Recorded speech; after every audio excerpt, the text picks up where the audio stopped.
are the best decks in Yu-Gi-Oh! Today, big dog, I made a tier list to rate some of the most popular decks in Yu-Gi-Oh! And we're gonna be seeing what's best of the best all the way down to a real challenge.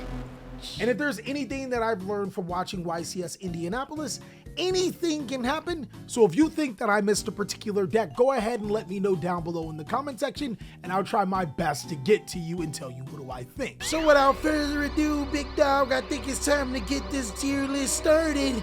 We gonna see who's best the best. Bang!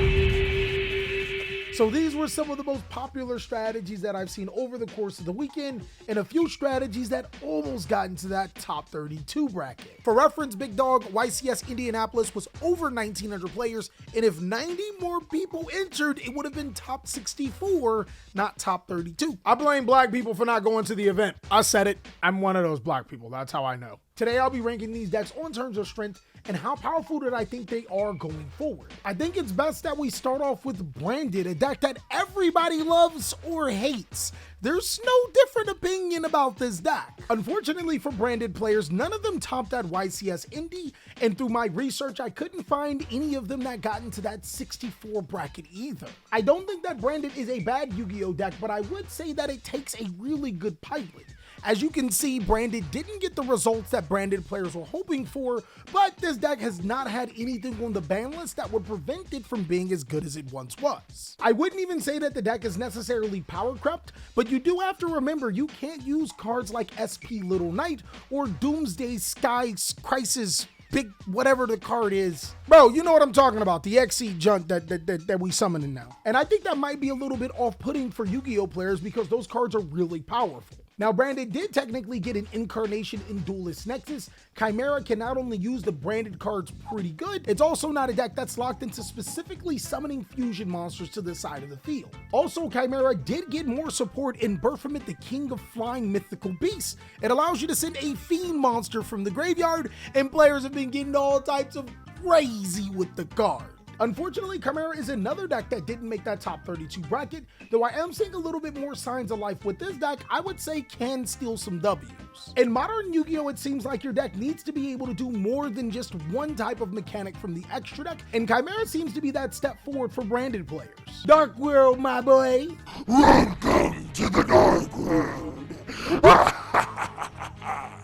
We have cookies. Okay, I ain't gonna cap. I may have overestimated this deck. Another thing that I did notice at YCS Indianapolis is that players were overplayed. They were playing a lot of Droll and Lockbird, if not in the main deck, they were playing it in the side deck. This pretty much sealed Dark World's fate right at the door, though a lot of players have been talking about Droll and Lockbird not being a really good card.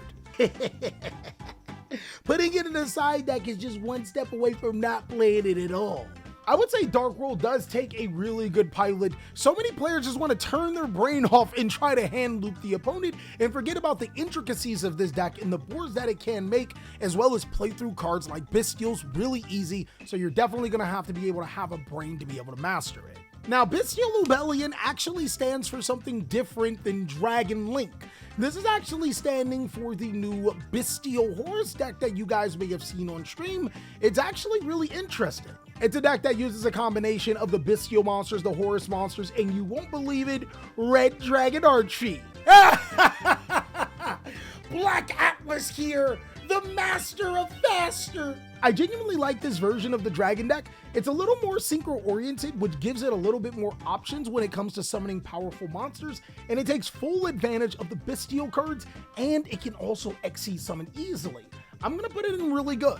I genuinely think that there's a little bit more for dragons in this particular version, and it actually could be taken even a step further. It's definitely a lot of potential here. Now, in case you missed it, we did see Exodia on stream. My God, it was crazy! In Yu-Gi-Oh right now, there does exist a 1-card combo to get all 5 pieces of Exodia in your hand on turn 1.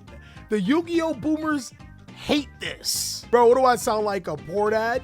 The Yu-Gi-Oh boomers hate this, but this man found a simple trick to assemble all 5 pieces of Exodia. Nonetheless, the deck was really fun to see on stream, but I would imagine you don't want to play against this, and to be honest, it is a real challenge to play.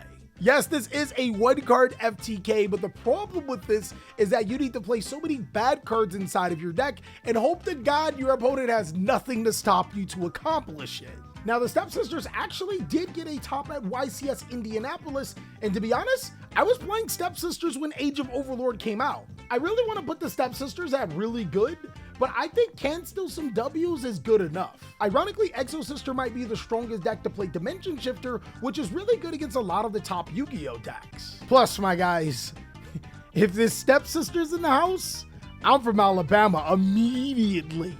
Arias the Labyrinth Butler didn't have any impact at the event that we've seen, but I would say Labyrinth is a really, really good Yu-Gi-Oh deck. Bro, you are sleeping on this powerful deck, my guy. The best thing about Labyrinth is that it's not monster-based in a format where there's a lot of disruption for monster-based decks. And of course, this deck can search some of the most toxic cards in Yu-Gi-Oh! I think it's incredibly good right now. Manadium, easy, top Yu-Gi-Oh deck, no debate here. I take it back, I'm sorry. Your boy can't always be right about everything. I was wrong, and it's a good thing. Manadium actually figured out how to play through cards like Droll and Lockbird with the correct hand. Even some of this card's biggest nemesis, it can still create a board. It's also decreased on the amount of brick cards that you play inside of the deck. I think Manadium has built itself to be a fairly formidable deck inside of the format. Now, Infernoble actually would have been in the top 64 bracket. It got 36th place through my man's Jib. Hey, yo, look, it's not an official top, but I'm considered it a top.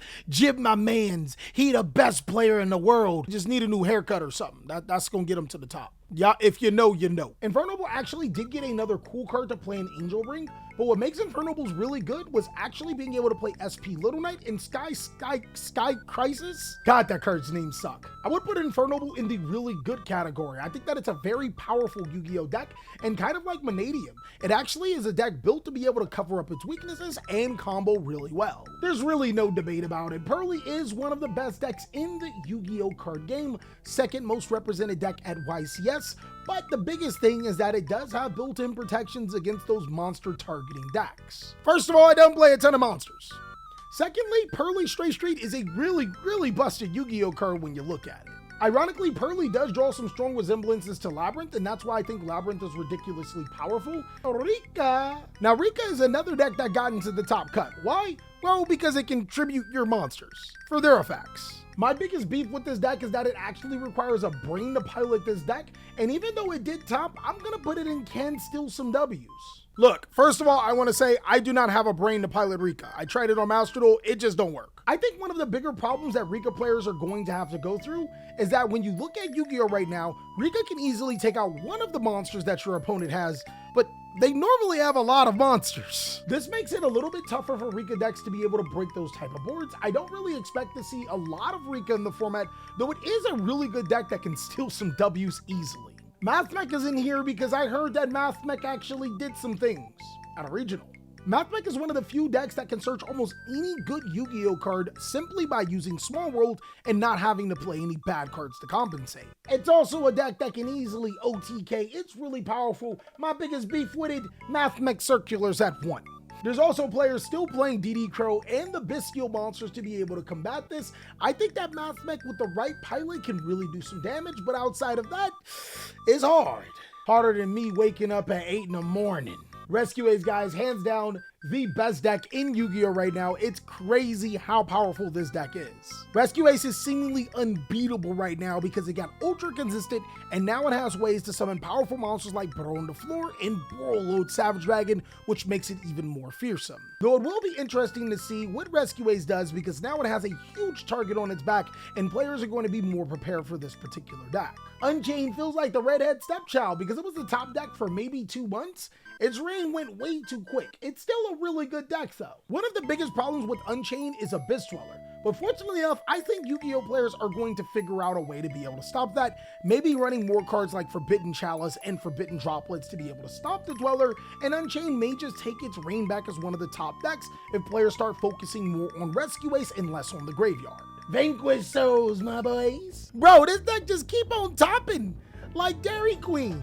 Now, Vanquish Soul is another deck that I would seriously have to say takes a brain. There are a lot of players that say that Vanquish Soul needs oppressive cards to be able to win, but somehow, some way, no matter how the format changes to be able to adapt to these oppressive cards, Vanquish Soul finds a way to win in top. Though I will say the deck is not for the faint of heart. You have to learn how to be able to manage your attributes in hand and manage your future resources, which does cause a lot of players to slip up, which is why I would put it in can steal some W's just automatically, but does need a big brain to play. Mikanko got a new combo that uses Kin and Jin, ripping cards out of the opponent's hands, drawing cards, but then eventually giving your opponent an acid golem, which prevents them from special summoning. My guy, could you be less toxic? I already hate this deck and it's toxic.